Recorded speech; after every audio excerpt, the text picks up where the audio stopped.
Hello everyone and welcome to your Thursday lighting critique. I want to start off with Eugene here. So Eugene, I think you did a really great job with this scene and this lighting on this animated shot, and I would call it done. I mean, I do think that there's still a little bit of crawling up here in the upper screen right area up in here, but like honestly, there's just a little bit of that you're going to have to live with sometimes, and I think you did a really good job eliminating the majority of it.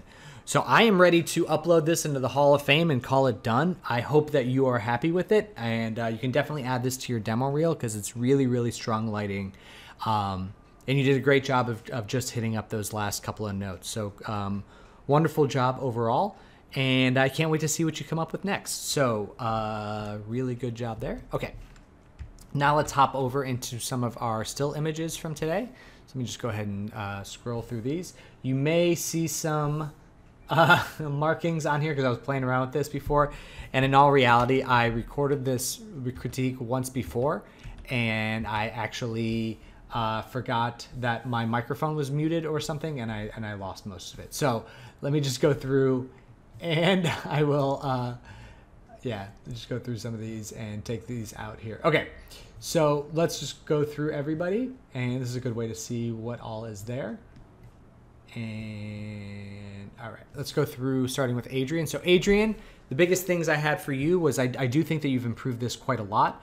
I do like the reference that you included for the depth of field, but keep in mind that you have Legos that are much smaller, so you can actually push that more out of focus, and I think that would really help.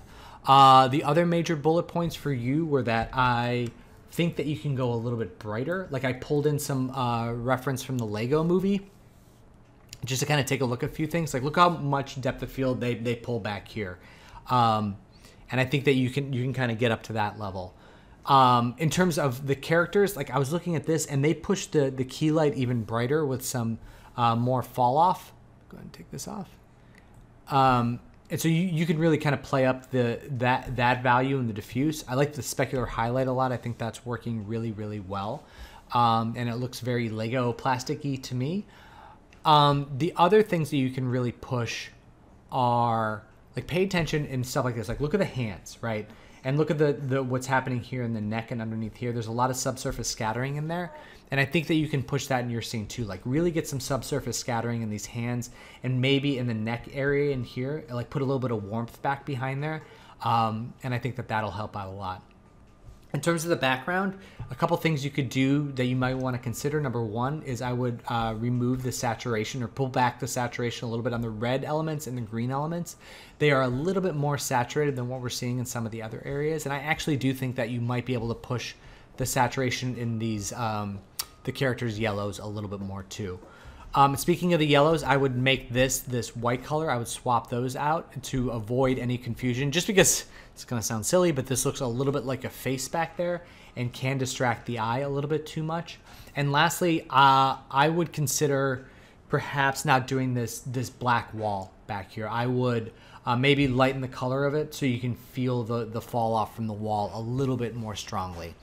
But, oh, and lastly, watch out for this. There's like a weird depth of field edge on some of these areas here, so just watch out for that.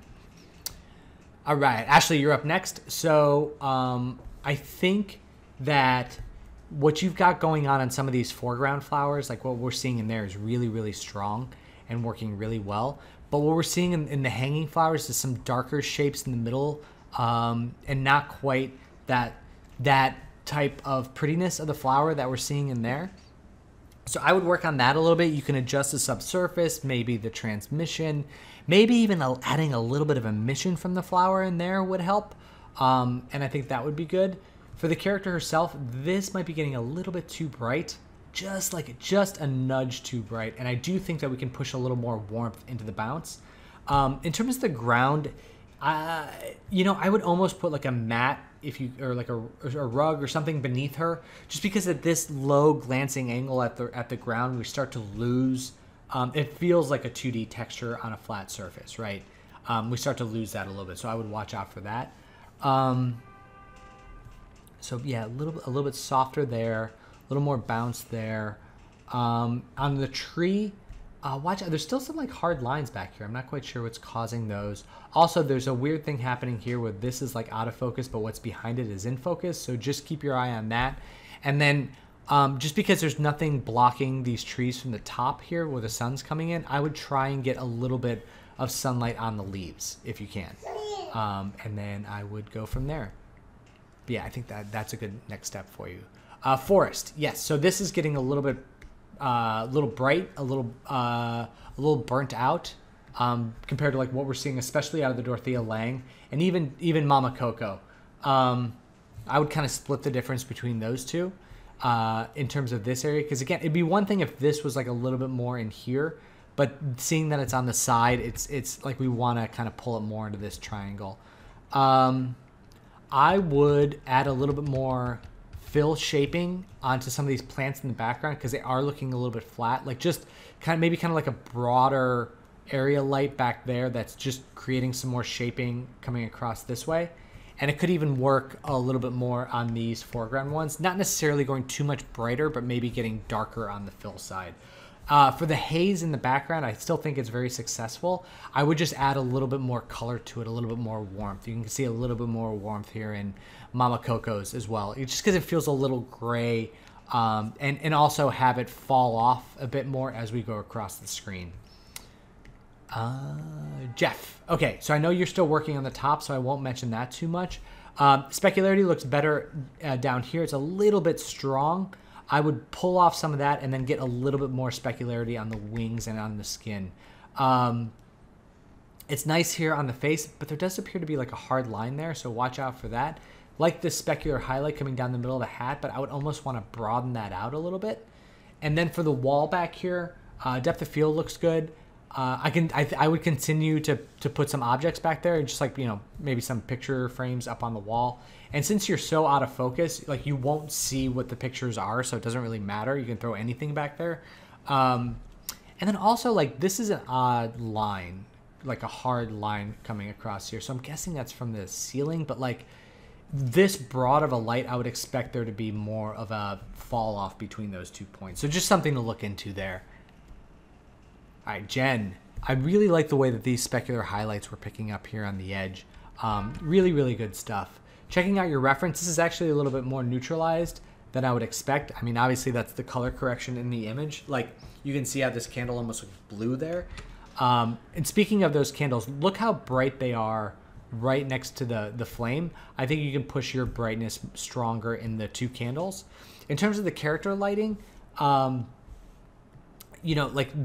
all these candles kind of build up to make a larger, like they kind of feel like one larger, softer light. And you can even throw some candles off camera here to kind of push a little bit more of that warm candlelight on the central part of the face, because I think that would help out a lot. And then for the fill areas, I do think that this cooler, I think the color's good. I think it's too bright though. And the saturation in some of these plants is getting a little much. Like if you look in here, there's just some like super neon greens that are popping through, like right there too. So I would pull back on that. Color of her garments look really good, as well as her hair. I think that's all coming together really nicely. And then just watch out for this, like, so I'm looking at this rim light. It's just a little strong. I would just pull back on that intensity a little bit as well. But good stuff there. Jordan. All right, so with this one, I think that, because what I'm seeing is with the character, it's pretty harsh lighting right now, and not a lot of variation from left to right. So like this cheek is illuminated, this cheek is illuminated, this side of the nose, this side of the nose, this part of the neck, this part of the neck. It's all kind of just very symmetric on her. Like looking at her arm too, it's kind of getting hit from both sides. So, and also like lots of little shadows in here, like, like this shadow, lots of small shapes. And what we want is to create some bigger, softer roll-off on her skin. Also, the color feels a little bit neutral to bluish purple, and I think we could probably go a little warmer. So for your next iteration, I would really like to see you focus on just the key light and give us a render of just the key and focus on 3 things. 1, some shaping, so from left to right. So favor one side over the other so that we can get some more roll off on her skin tone. 2, making sure the radius is large enough where that we're not getting these small type of shadow shapes without eliminating the shaping completely. And number 3, finding a warmer color to kind of complement her skin a little bit more. I would just throw in that key light at first and just see where that gets us, because I think if we get that right, the rest of it will really fall into place nicely. All right, Kat. So this one is, I think that, you know, you're opening it up a little more. It's starting to feel a little bit more like sunlight. I do think we can push the intensity more strongly. Oh, man, I gotta quit doing that. Okay. And let's do all of it. Yeah. All right. I do think that the intensity can go up, because like looking at the ground, like right in here, I want it to feel more sun hit. And again, I'm just looking at the environment here, because her lighting is getting a little bit, a little burnt out there when I do that. But like feeling this level of brightness from the sunlight feels much more like that bright sunniness. And depending on your renderer, if it gives you secondary bounces, what that'll do is it'll bounce more light up underneath here naturally, and that'll play up really well. So for your next iteration, I want to stick with just the key light. I want to increase the intensity. I want to increase the radius of the light too, because I feel like we can go a little bit softer in these shadows as well. And then there's like a lot of super sharp shapes up there and across here and down there. And then also I want to pull it around on the character's face a little bit, just to, and increasing the radius might help. I just like this shape here isn't great. I would just try and eliminate that.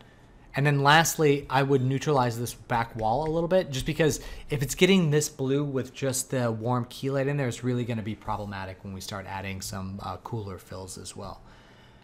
All right, and Mindy, we got you up next. Great stuff. This is really looking nice. I like the glowy character here. I would want to see, this is a little bit super detailed, but I do think that would be cool to get the reflection of that character into her eyes. At least those colors in there would be really, really nice. This glowiness on these flowers is really pretty. I would almost try and tone them down a little bit down here and really just kind of isolate them into this area. I think the shaping on the character looks good. There are, again, some smaller shapes in there that I would like to try and eliminate. There's like a hard shadow there, a shape here, some lines coming across here, and then that shadow, just like softening some of those elements so that it creates a nice, smooth fall off on the character and not a lot of harshness on her.